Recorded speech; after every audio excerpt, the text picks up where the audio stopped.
Hello everyone, ট্রান্সলেশনের আরও একটি নতুন ক্লাসে সকলকে স্বাগত। যারা প্রথম থেকে ক্লাস দেখছো কোনো রকম স্কিপ না করে ক্লাসটি দেখতে থাকো। আশা করি ক্লাসটি অনেক হেল্পফুল হবে, কারণ এই যে প্যাসেজটি প্রিভিয়াস ইয়ার্সের যে ট্রান্সলেশনের যে মেন প্যাসেজ ছিল এবং সেখান থেকে কিন্তু দেয়া হয়েছে, অর্থাৎ ওই সিরিজটাই বারবার করানো হচ্ছে, অর্থাৎ পরপর ওই সিরিজটা পুরো কমপ্লিট করানো হবে। তো স্কিপ না করে তোমরা দেখতে থাকো। প্রথমে যে লাইনটি আছে, অর্থাৎ প্যাসেজের যে লাইনটি, সেটি হচ্ছে হাজার হোক রসিক লোক।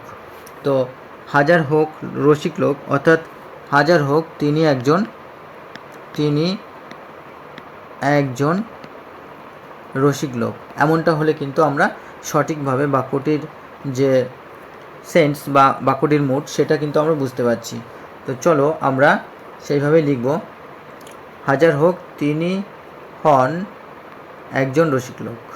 তো চলো, তো বাক্যটিকে আমরা ঠিক এইভাবে লিখব যে হাজার হোক এটি কিন্তু সাহিত্যের ভাষা। তো সাহিত্যের ভাষা কিন্তু আর মুখের ভাষা এটা কিন্তু এক নয়। তো এক নয়, কারণটা কি? কারণটা হচ্ছে আমরা সাহিত্যের ভাষা যেভাবে বলি, মুখের ভাষা কিন্তু অন্যরকমভাবে বলি। তো হাজার হোককে আমরা কিন্তু বলতে পারি কি, যে যাই হোক, বা যাই হোক না কেন এরকম বলি আমরা, যে যাই হোক তিনি কিন্তু একজন রসিক লোক ছিলেন, বা তিনি একজন রসিক লোক হন, বা তিনি একজন রসিক লোক, আমরা এমনভাবেই বলি। তো আমরা সেইভাবে লিখব যে যাই হোক, বা what ever it may be, অর্থাৎ যাই হোক না কেন, he is a funny person, তিনি একজন রসিক লোক। বা আমরা বলতে পারি he is he humorous person, he is a humorous person, অর্থাৎ তিনি একজন কৌতুকপূর্ণ মানুষ। বা আমরা বলতে পারি he is an amusing person, he is an amusing person, অর্থাৎ তিনি একজন হাস্য বা রসিক ব্যক্তিত্ব। তো আমরা কিন্তু এইভাবেই কিন্তু আরও এক্সট্রা সেন্টেন্স তৈরি, এই এক্সট্রা ওয়ার্ডগুলো দিয়ে অল্টারনেটিভ সেন্টেন্স তৈরি করতে পারবো। আর এখানে ফানির পরিবর্তে আমরা হিউমারাস বা অ্যামেজিং ব্যবহার করতে পারি। এবং এই হোয়াট এভার, অর্থাৎ হাজার হোক বা যাই হোক না কেন, তিনি কিন্তু একজন রসিক লোক, এমনটাই বোঝাচ্ছে, অর্থাৎ what ever it may be. তো আমরা হাজার হোকটাকে সাহিত্যের ভাষার পরিবর্তে এটাকে আমরা কিন্তু আমাদের চলিত ভাষা যেমন বলি এবং তেমনভাবে আমরা লিখব যে what ever it may be. তো চলো আমরা পরের বাক্যটি দেখি। পরের বাক্যটি আছে কি, আর আমাকে ঠাট্টা করলেও আমার অমঙ্গল কামনা করেন এমন কখনোই মনে হয়নি। তাহলে কি, আর আমাকে ঠাট্টা করলেও তিনি আমার অমঙ্গল কামনা করেন এমন কখনোই আমার মনে হয়নি, এমন কখনোই আমার মনে হয়নি। তো এখন কিন্তু আমরা বাক্যটা পুরোপুরি আমরা বুঝতে পারছি এবং আমাদের কাছে বাক্যটির যে অর্থ সেটা ক্লিয়ার হচ্ছে। সুতরাং যখন বাক্যের অর্থ আমাদের কাছে ক্লিয়ার হবে তখনই কিন্তু আমরা সে ট্রান্সলেশন খুব দ্রুত এবং সঠিকভাবে করতে পারবো। কারণ বাক্যর অর্থই যদি আমাদের কাছে পরিষ্কার না হয় তাহলে কিন্তু আমরা ঘাবড়ে যাব পরীক্ষা হলে। সুতরাং বাক্য কি বোঝাচ্ছে সেটা কিন্তু আমাদেরকে আগে বুঝতে হবে। তো এটাকে আমরা অন্যরকমভাবে বলতে পারি। তো কিভাবে আমরা লিখতে পারি? তো এখানে হয়নি থেকে বোঝা যাচ্ছে যে এখানে কিন্তু আমরা পাস্ট টেন্স ব্যবহার করব। অর্থাৎ এখানে যেমন পাস্ট টেন্স ব্যবহার করব, সঙ্গে সঙ্গে যে ঠাট্টা করলেও আমার অমঙ্গল কামনা করেন, অর্থাৎ এমনটা কখনো হয়নি বা তিনি কামনা করেন, এটা কিন্তু আমরা আবার সিম্পল প্রেজেন্ট টেন্সে লিখব। তো চলো দেখি কিভাবে লেখা যায়। তো আমরা ঠিক এইভাবে লিখব যে ইভেন দো, যদিও, বা আর আমাকে ঠাট্টা করলেও, অ্যান্ড ইভেন দো, অর্থাৎ এখানে আর কথাটা অ্যান্ড আমরা লিখব, অ্যান্ড ইভেন দো, আর যদিও, হি টিজেস মি, আমাকে ঠাট্টা করেন, আমাকে বিদ্রূপ করেন, ইট নেভার, অর্থাৎ হি টিজেস মি, এখানে হচ্ছে সাবজেক্ট হচ্ছে হি এবং টিজেস হচ্ছে ভার্বের 1 নম্বর ফর্মের সাথে ইয়েস, অর্থাৎ টিজের সাথে আমরা এস যোগ করেছি, আর মি হচ্ছে এখানে অবজেক্ট। তো even though, and even though, আর আমাকে যদিও তিনি ঠাট্টা করেন, it never ochre to me, আমার কাছে কখনোই মনে হয়নি, বা আমার কাছে এমনটা কখনোই মনে হয়নি।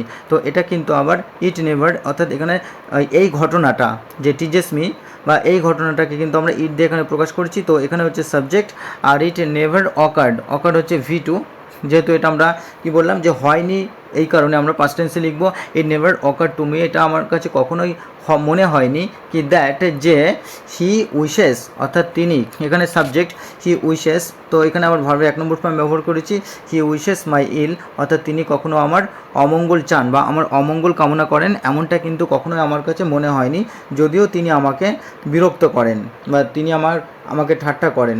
তো এখানে আমরা ইভেন দোকে আমরা কি লিখতে পারি, যে আমরা লিখতে পারি যে ইভেন ইফ, যদিও, বা আমরা কিন্তু অলদো লিখতে পারি, অলদো অর্থাৎ যদিও। তো এই ওয়ার্ডগুলি তোমরা লিখে নেবে। আর টিজেস মি অর্থাৎ আমাকে জ্বালাতন করেন বা আমাকে বিদ্রুপ করেন, ঠাট্টা করেন, তো আমরা বলতে পারি কি ইরিটেটও বলতে পারি, ইরিটেটস অর্থাৎ বিরক্ত করা বা অ্যানয়েস করা বা অ্যানয়েস, তাহলে ইরিটেটস করে বা অ্যানয়েস করে, বা আমরা বলতে পারি কি ইনসাইটস আমাকে উত্তেজিত করে।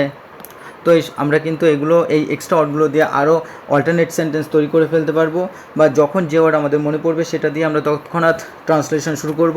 তো অকার্ড অর্থাৎ আমার কাছে এমনটা কখনো ঘটেনি বা আমার কাছে এখন এমনটা কখনো মনে হয়নি বা আমার কাছে এমনটা কখনো প্রদর্শিত হয়নি আমরা বা উঠে আসেনি, এমন কিন্তু বলতে পারবো।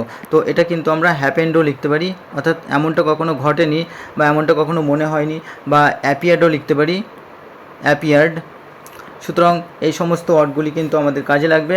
আর উইশেস হচ্ছে তিনি চান বা তিনি কামনা করেন, বা আমরা এটাকে ডিজায়ার্সও বলতে পারি, তিনি কামনা করেন বা তিনি চান, আমরা এটাকে ওয়ান্টস বলতে পারি, বা আমরা এটাকে কিন্তু লংস ফর অর্থাৎ প্রার্থনা করা, বা আমরা এটাকে ক্রেভস করতে পারি অর্থাৎ প্রার্থনা করা। তো এইভাবে কিন্তু আমরা আরও এই সমস্ত এক্সট্রা ওয়ার্ডগুলো লিখে নেব। আর ইল বলতে এখানে ইল শুধু অসুস্থ নয়, সুতরাং ইল বলতে যেমন অমঙ্গল বলা হয়, তেমনি এটাকে ইভিলও বলা হয়, ইভিল বা ব্যাড, খারাপ কিছু, বা এটাকে আমরা সিনিস্টারও বলতে পারি, সিনিস্টার। তো সুতরাং এই সমস্ত এক্সট্রা ওয়ার্ড তোমরা লিখে নেবে, কারণ ওয়ার্ড পাওয়ারই কিন্তু ট্রান্সলেশনের শেষ কথা বলে। তো চলো এর পরের বাক্যটি আমরা লক্ষ্য করি। পরের বাক্যটি আছে যে তাই অবিনাশবাবুর প্রস্তাবে রাজি হয়ে তার সঙ্গে বেরিয়ে পড়লাম। তাই অবিনাশবাবুর প্রস্তাবে রাজি হয়ে, তো এই যে রাজি হয়েটাকে কি আমরা এখানে কিন্তু আমরা পার্টিসিপেল ব্যবহার করব, পার্টিসিপেল ফর্ম অফ ভার্ব ব্যবহার করে, এবং পড়লাম, এই যে বেরিয়ে পড়লাম, এটাকে কিন্তু আমরা V2 রাখবো। তো চলো কীভাবে লিখবো দেখি। তো এখানে কিন্তু আমরা সাবজেক্ট হিসাবে ব্যবহার করব সো বিং এগ্রিড অর্থাৎ সম্মত হয়ে, বা আমরা বলতে পারি কি রাজি হয়ে। সুতরাং রাজি হয়ে টু অবিনাশ বাবুস প্রপোজাল অর্থাৎ অবিনাশ বাবুর প্রস্তাবে রাজি হয়ে আই ওয়েন্ট আউট আমি বেরিয়ে পড়লাম। তো ভ্রমণে যাওয়াকে আমরা কিন্তু ওয়েন্ট আউট বলি, ওয়েন্ট আউট অর্থাৎ ভ্রমণে বেরিয়ে পড়া। I went out with him আমি তার সাথে ভ্রমণে বেরিয়ে পড়লাম। তো এখানে প্রপোজাল মানে কি, এখানে প্রপোজাল হচ্ছে প্রস্তাব। তো প্রপোজালকে আমরা কিন্তু অফারিংও বলতে পারি অর্থাৎ তার প্রস্তাব, বা আমরা এটাকে বলতে পারি প্ল্যান, তার এই পরিকল্পনা বা তার এই প্রস্তাবে। তো এখানে বিং এগ্রিড অর্থাৎ বা বিং অ্যাকর্ডেড বলতে পারি, অর্থাৎ সহমত হয়ে যাওয়া, বা আমরা এটাকে কনকার্ড বলতে পারি, কনকার্ড অর্থাৎ সহমত হয়ে, বা আমরা এগ্রিডও বলতে পারি। আর বিং এগ্রিড কখন ব্যবহার করা হয়, অর্থাৎ যখন কোনো প্রেজেন্ট টেন্সে অর্থাৎ সিম্পল যখন আমরা কোনো সিম্পল বাক্য তৈরি করতে যাই, তখন কি হয়, তখন সিম্পল যে সেন্টেন্স তৈরি করার ক্ষেত্রে আমরা কিন্তু এই যে পার্টিসিপেল ফর্ম ব্যবহার করি। তো প্রেজেন্ট পার্টিসিপেল ফর্ম কেমন ব্যবহার করি, যখন কোনো কন্ডিশনাল সেন্টেন্স বোঝাই, কন্ডিশনাল সেন্টেন্স কেমন, যেমন এখানে কি বলা হয়েছে বিং এগ্রিড। তো বিং এগ্রিড অর্থাৎ সম্মত হয়ে, তাহলে আমি এইভাবে বলতে পারি being agreed I went to market সম্মত হয়ে আমি বাজারে গিয়েছিলাম। কিন্তু যখন বলা হয় যে আমি সম্মত হয়ে কাজটি করেছিলাম বা কাজটি করাই সে খুশি হয়েছিল, তো কাজটি করাই সে খুশি হয়েছিল, তখন কিন্তু যে হওয়াই তখন আর বোঝাচ্ছে না, যেমন এটা বিং এগ্রিড অর্থাৎ হওয়াই, কিন্তু তখন হচ্ছে করাই, অর্থাৎ এই ক্ষেত্রে কিন্তু সরাসরি কাজের কথা বলা হচ্ছে, সেখানে কন্ডিশনাল না, অর্থাৎ পুরোপুরি অ্যাক্টিভভাবে কাজ করার কথা বলা হচ্ছে। তো সেই রকমভাবে আমরা কিন্তু প্রেজেন্ট পার্টিসিপেল ব্যবহার করি। তো সেই ক্ষেত্রে কেমনভাবে লিখি, যেমন হ্যাভিং ডান দ্য ওয়ার্ক কি he became he became happy, he became happy. অর্থাৎ যখন ভার্ব থাকবে, তো ভার্বের যখন ভার্বের 1 নম্বর ফর্ম থাকবে, তো সেটাকে যখন আমরা পার্টিসিপেল ফর্ম করি তখন কিন্তু আমরা হ্যাভিং কথাটা ব্যবহার করি। তো হ্যাভিং ডান, এবং তখন আমরা V3 করে নিই, হ্যাভিং ডান দ্য ওয়ার্ক, কাজটি করাই হি বিকেম হ্যাপি, সে খুশি হয়েছিল। তো এইভাবে কিন্তু আমরা কি পার্টিসিপেলের দুটো ফর্ম আমরা ব্যবহার করি, পার্টিসিপেলের দুটো ফর্ম ব্যবহার করি। তোমরা এটা লিখে নেবে। এই গ্রামাটিক্যাল টার্মসটা কিন্তু ট্রান্সলেশনের ক্ষেত্রে ভেরি ভেরি ইম্পর্ট্যান্ট, কারণ যত বেশি ট্রান্সলেশন করবে দেখবে এই যে ইনকমপ্লিট ভার্ব বা পার্টিসিপেল ফর্ম, এটা তোমার প্রতিটা ট্রান্সলেশনে একটা দুটো করে পাবে। তো সুতরাং এটা খুবই ইম্পর্ট্যান্ট, তোমরা লিখে নিও। তো পার্টিসিপেলের যদি তোমাদের পার্টিসিপেল জিরান্ড বুঝতে অসুবিধা হয় তো তোমরা কমেন্টস করো, আমি তোমাদের জন্য পার্টিসিপেল বা জিরান্ডের একটা ক্লাস আনবো যদি তোমরা রাজি থাকো।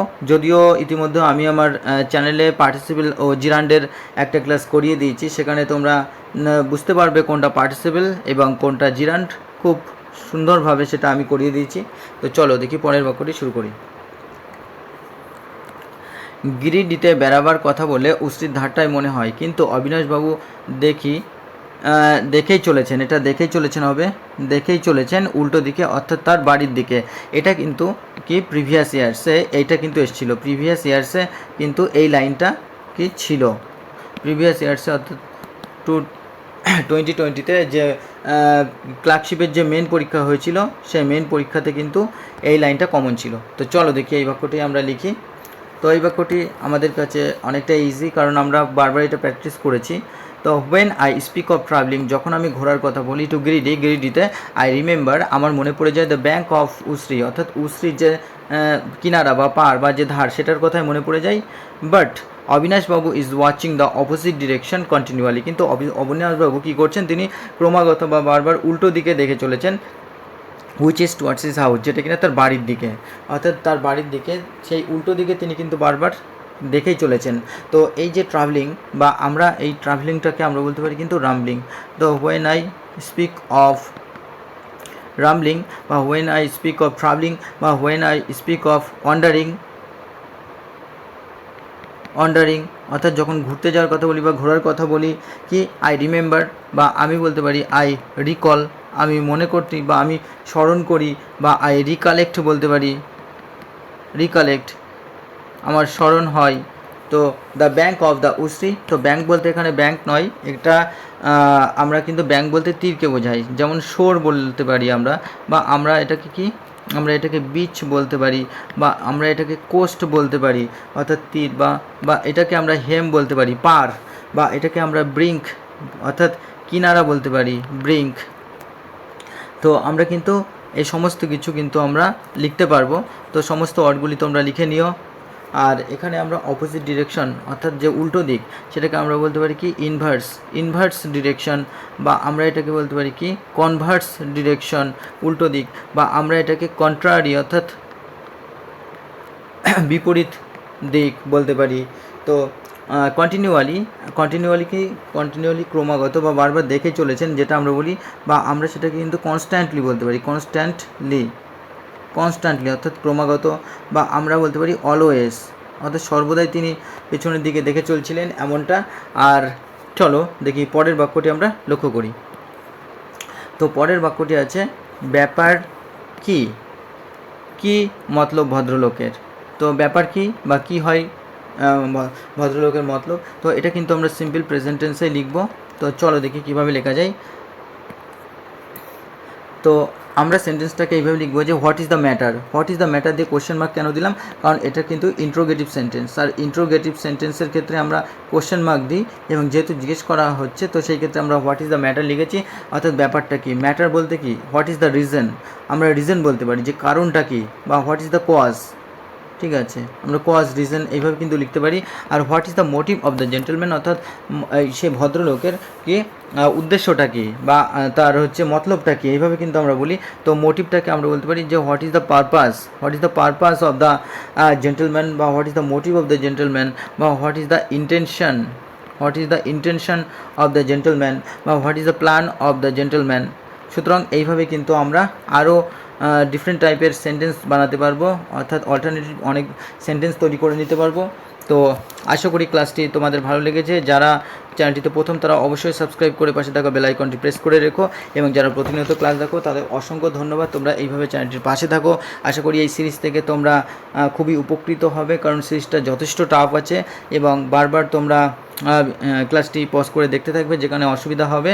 তো আর এই ট্রান্সলেশনের বেঙ্গলি টু ইংলিশ এবং ইংলিশ টু বেঙ্গলি ক্লাস থেকে আশা করছি তোমরা অনেকটাই উপকৃত হবে ও তোমরা কিন্তু একটা ভালো মার্কস কিন্তু তুলতে পারবে, যেটা পার্ট 2 কোয়ালিফাই করার জন্য এই দুটো ট্রান্সলেশন খুবই ইম্পর্ট্যান্ট। এবং একমাত্র এই দুটো ট্রান্সলেশন যদি তুমি ঠিকঠাক করে কমপ্লিট করতে পারো, তবেই কিন্তু তোমার পার্ট 2 কোয়ালিফাই হবে, এটা 100% গ্যারান্টি। তো চলো আজকে এই পর্যন্তই, দেখা হচ্ছে পরের ক্লাসে।